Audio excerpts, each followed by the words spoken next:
من الشیطان الرجیم بسم اللہ الرحمن الرحیم۔ درود پاک پڑھ لیجیے۔ اللہم صلی علی سیدنا مولانا محمد معدن الجود والکرم وآلہ وبارک وسلم صلاۃ وسلام علیک یا رسول اللہ صلی اللہ تعالی علیہ وسلم۔ امام غزالی رحمۃ اللہ تعالی علیہ نیت کے حوالے سے بیان فرما رہے ہیں۔ سب سے پہلے نیت کی فضیلت میں کچھ آیات کریمہ اور احادیث نبویہ اور بزرگوں کے اقوال بیان فرمائیں گے۔ پہلے آیت مبارکہ سماعت فرمائیں۔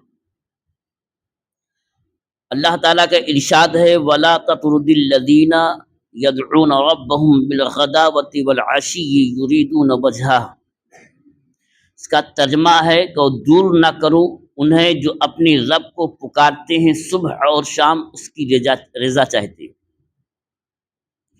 اس آیت مقدسہ میں یریدونا کا لفظ ہے جس کے معنی ہوتا ہے چاہنے کے، اور چاہت اسے کہتے ہیں جس میں نیت ہو۔ تو مراد یہ ہے کہ نیت یہاں پر اللہ تعالیٰ نے ارشاد فرمایا ہے کہ نیت ہونی چاہیے۔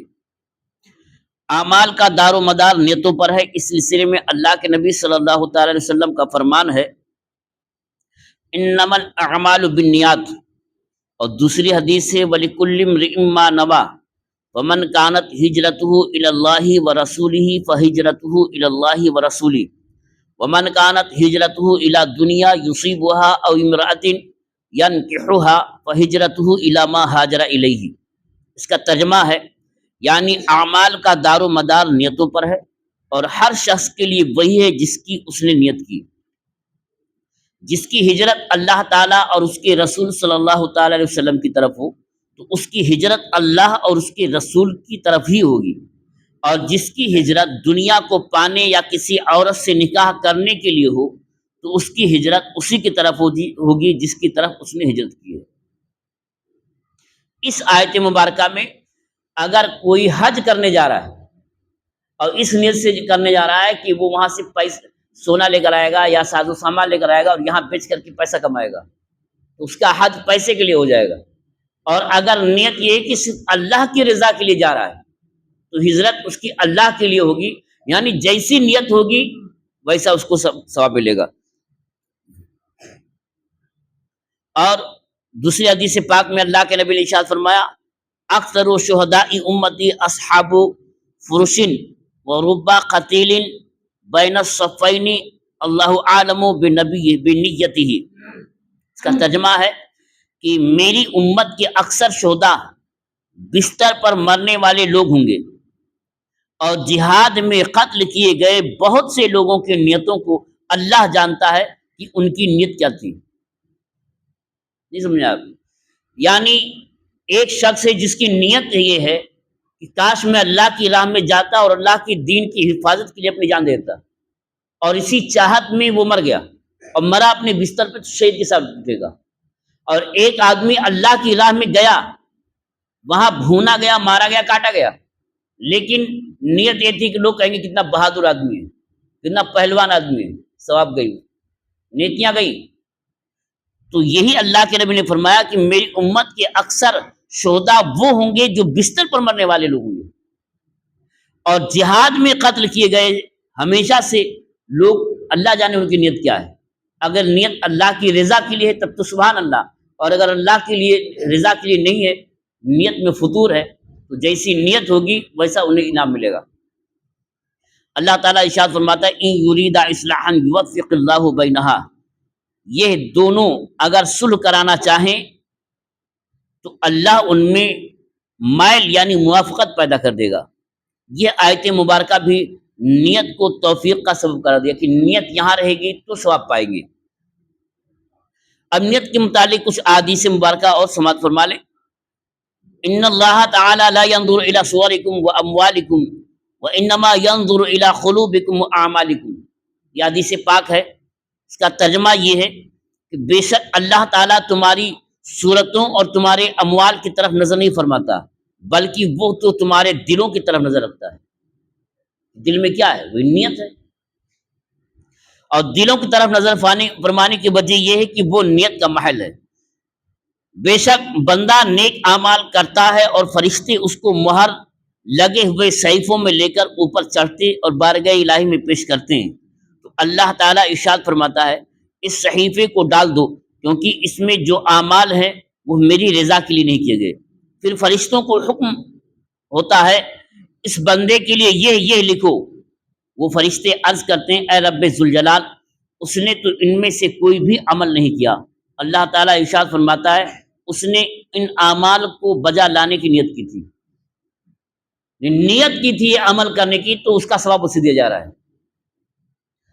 تیسری حدیث پاک میں ہے لوگ چار طرح کے ہیں، ایک وہ شخص جسے اللہ تعالیٰ نے علم اور مال عطا فرمایا، وہ اپنے مال میں اپنے علم کے مطابق عمل کرتا ہے۔ دوسرا شخص کہتا ہے اگر اللہ تعالیٰ مجھے بھی اس کی مثل عطا فرماتا تو میں بھی ایسے ہی کرتا جیسا یہ کرتا ہے، یہ دونوں اجر میں برابر ہیں۔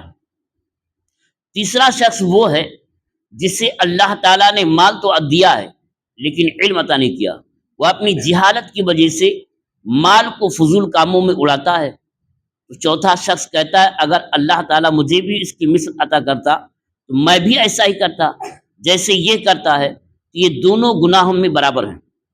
کیا تم نہیں دیکھتے کہ حضور نبی کریم صلی اللہ تعالی علیہ وسلم نے صرف نیت کی وجہ سے اچھے اور برے اعمال میں برابر کا شریک قرار دیا ہے۔ ایک آدمی پیسے اللہ کی راہ میں لٹا رہا ہے، اللہ نے خوب دیا ہے، دوسرے کے پاس کچھ بھی نہیں، لیکن نیت اللہ کی کاش اللہ تعالیٰ مجھے اگر عطا فرماتا یا فرمائے گا تو میں بھی ایسے نیت کر لیا ہے، اتنا ہی ثواب پائے گا۔ اور کوئی گناہ کر رہا ہے اور اس میں اس نے نیت کی برابر کا گناہ کا شریک ہو گیا، نیت کا اعتبار ہے۔ اسی طرح سے سیدنا انس بن مالک رضی اللہ تعالیٰ عنہ سے مروی ہے کہ جب پیارے مصطفیٰ صلی اللہ تعالی علیہ وسلم غزوہ تبوک کے لیے تشریف لے گئے، ارشاد فرمایا بے شک مدینہ طیبہ میں ایسے لوگ بھی ہیں کہ ہم نے جس وادی کو طے کیا یا جس زمین کو پامال کیا جس سے کفار کو غصہ آئے، یا جو مال ہم نے خرچ کیا یا ہمیں بھوک پہنچی، تو وہ ان سب کاموں میں ہمارے ساتھ شریک رہے ہیں، حالانکہ وہ مدینہ میں ہیں۔ صحابہ کرام علیہم رضوان نے عرض کی یا رسول اللہ صلی اللہ تعالی وسلم وہ کیسے حالانکہ وہ ہمارے ساتھ نہیں ہے؟ تو ارشاد فرمایا انہیں عذر نے روک لیا، وہ حسن نیت کی وجہ سے ہمارے ساتھ شریک ہیں۔ کیا سمجھ آیا؟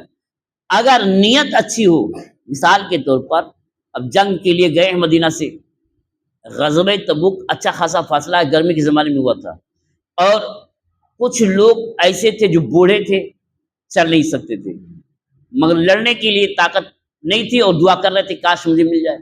کچھ ایسے تھے کہ واقعی میں بیمار تھے، چلنے کی سکت نہیں ہے، مگر نیت تھی کہ کاش میں صحیح ہوتا اور میں بھی جاتا لڑنے کے لیے۔